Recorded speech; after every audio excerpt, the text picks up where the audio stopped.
All right, I got a good little geometry problem for you here dealing with quadrilaterals and parallelograms. So for what values of x and y is quadrilateral PQRS a parallelogram? So PQRS is this quadrilateral. We got to find what values for x and y would create a parallelogram. So we got to use our parallelogram opposite sides converse, which states that opposite sides need to be congruent. So this side needs to be congruent with this side, as well as this side being congruent with this side. So all we got to do is write an equation out. We're going to say side PQ. We know that side PQ is congruent to side SR. If this is a parallelogram, that needs to be true, as well as QR, side QR needs to be congruent to PS, side PS. So we're going to write out two equations here. We'll solve each of them algebraically, and that will give us the values for x and y that we need to make this a parallelogram.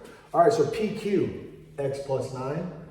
X plus 9 needs to be exactly equal to 2x minus 1, which is side SR. 2x minus 1. Now we're just going back into our algebra courses here where we're solving the equation with variables on both sides.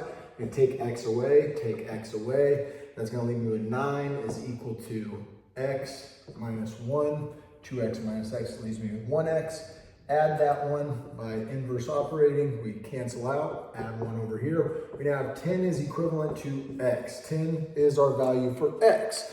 Now what we can do here is we can just put a 10 in for x. X is 10, so replace the x with the 10.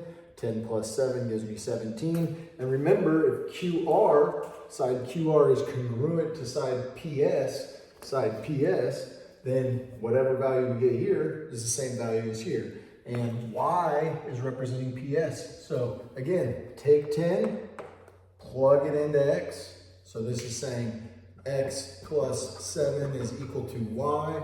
Well, we replace the x with the 10. 10 plus 7 is equal to y. Therefore, y is equal to 17.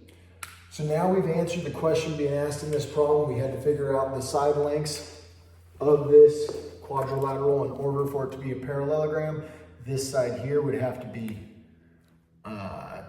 10 times 2 minus 1. So what's 10 times 2? 20 minus 1 gives me 19. So this side is 19. If you look up here, x plus 9 gives me, well, x is 10, so that also gives me 19. So this side is 19 units long. This side here is 19 units long. And then y is 17, so we can put a 17 in there for the distance from here to here. And then 10 is what x is. Remember, 10 plus 7 is also 17. By golly, look at that. We are dealing with a parallelogram, a very special type of quadrilateral. So hopefully this makes sense in your geometry course. You're going to be asked to do algebraic problems like this based off of the shapes that you learn about in geometry. Hopefully this makes sense. Study hard and good luck on your upcoming test.